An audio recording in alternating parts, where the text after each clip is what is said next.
The real story is the very deep disdain for technological progress. And the second story, I think, that's so important is the total lack of assumption of risk generally in the US, which limits progress in meaningful ways. Let me just pull up some data that I shared here. So, Nick, if you pull up this first chart, I'll give you guys some numbers. For every 100 million miles driven in the US, there's about 1.5 deaths, car accident deaths. There's about 3.2 trillion miles driven per year in the US. So about 45,000 people die from auto accidents each year. This is a crazy number. 2.3 million people have auto accident related injuries in the US each year. And there's 6 million car crashes each year in the US. That's one crash for every 500,000 miles driven. Pretty, incredible statistics. So if you look at this chart, it kind of shows the car fatalities over time. Now, what's the leading cause of car fatalities? We'll go to the next chart. Distracted driving. Number one, I should have done this as a quiz. Number one, DUI. Jesus, that is unbelievable that even To this today? day? Yeah. Number two, speeding. Yep, Number that makes three, sense. not using your seatbelt. So That's all, insane. By the way, all three of those are the same. so 80% of those, 80% of deaths are DUI, speeding, and seatbelt non-use. Now go to an autonomous driving world. In other words, those are all opt-in. So now go to an autonomous driving world. You won't see DUIs. Those things are programmed to not speed. Obviously, they're not going to run if you don't put your seatbelt on. And then the fourth one is distracted driving. The real question is what incremental accidents or what incremental errors do autonomous cars make that might, kind of cause new deaths or new accidents. But the net is that we have an incredible number of car accidents, 6 million accidents a year, 2.5 million injuries a year, 45,000 deaths a year, most of which can be prevented by things that are just basic human stupidity. So what you're saying is Warren Buffett and Geico are probably responsible for lobbying and creating this mess in San Francisco. Do the insurance companies even need to deep exist? State Chamath. Well, I actually think there's a very different driver for why these things. So I just want to make the case, first off, that if you zoom out and you don't take the anecdotal story of the woman trapped under the cruise car, it's an awful story. But that anecdote allows people to heighten their fear and heighten their emotion and create a response to autonomous driving as if that is a cause of a problem. But if you zoom out and you ask the question, dude, 50,000 people a year are dying because of human stupidity that we can just completely take off the streets, it's such a no-brainer that this technology should progress. Agreed. And I'll give you guys another story. In 1999, there was the clinical trials for gene therapy had begun. And there was a guy named Gelsinger. He was a young kid. I think he was 18 or 19 years old. And he passed away from the gene therapy. And it turns out that there was actually doctor malpractice that was primarily responsible for his death.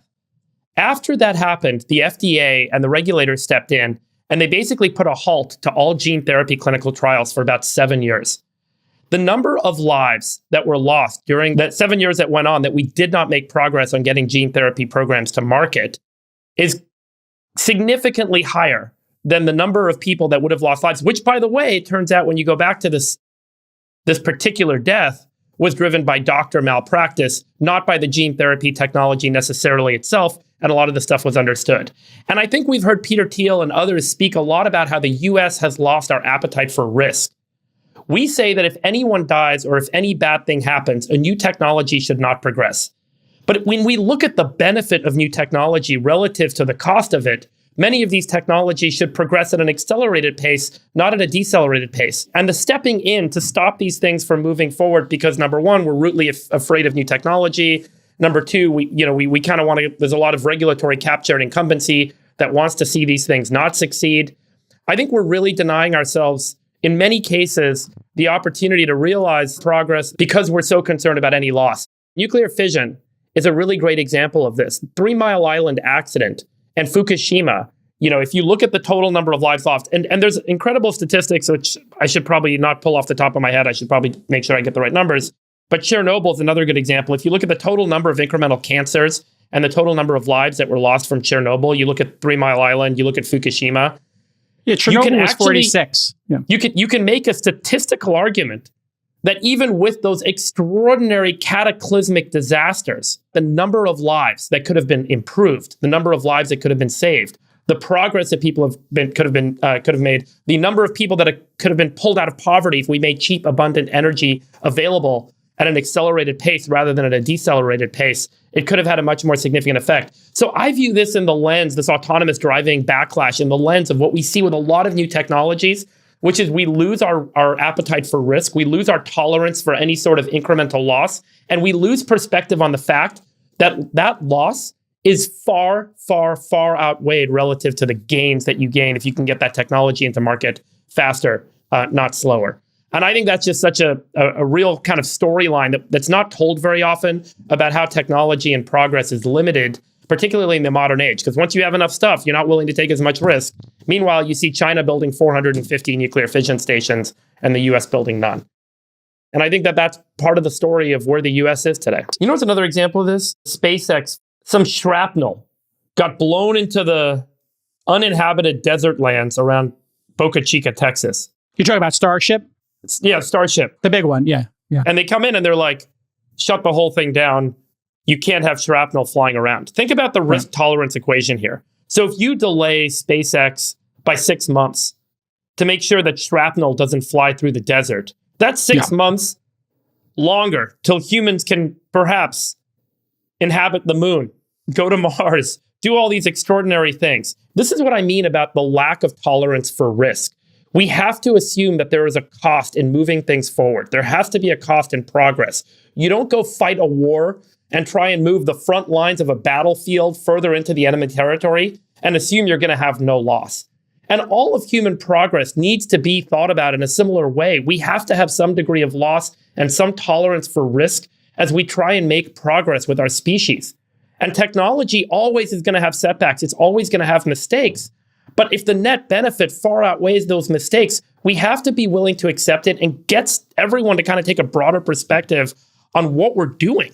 That this isn't just about maintaining status quo and not getting hurt. This is about the great benefits we get from moving things forward. And we've lost that in such a profound way over the last 50 years in Western culture. There's so many examples. We could just keep going through this, from energy markets and nuclear technology to biotechnology to space technology.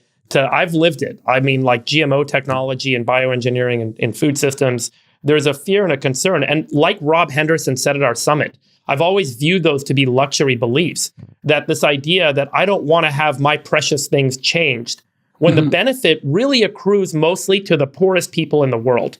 The people that can't afford... Explain why that is, by the way, because that's an important point that people don't realize.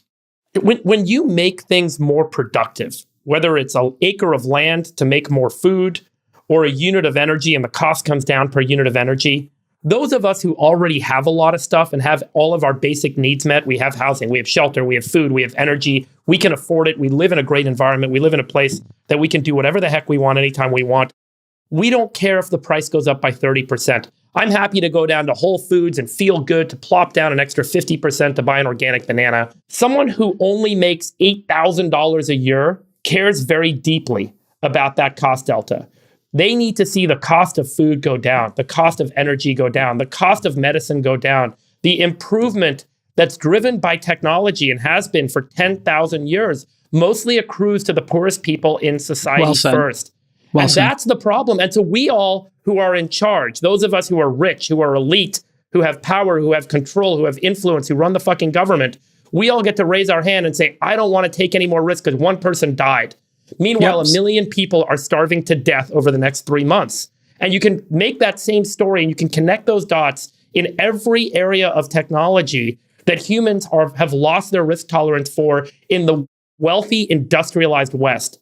And we are largely, I think, not just hurting ourselves because of the economic costs and all the other stuff that's going on that we're now seeing is very apparent, but we're also limiting the intelligence and the energy to make technology and progress it that could benefit the whole world. We're limiting its ability to diffuse. And I think it's really profoundly sad. And I hope that we one day look back at this era as almost like a pseudo dark ages, and we wake the up someday and recognize that we need to take some degree of risk and have some tolerance for making progress. All right, listen, it's a family, whatever. It's a family program. I get a little passionate about the whole anti-tech stuff. Hey,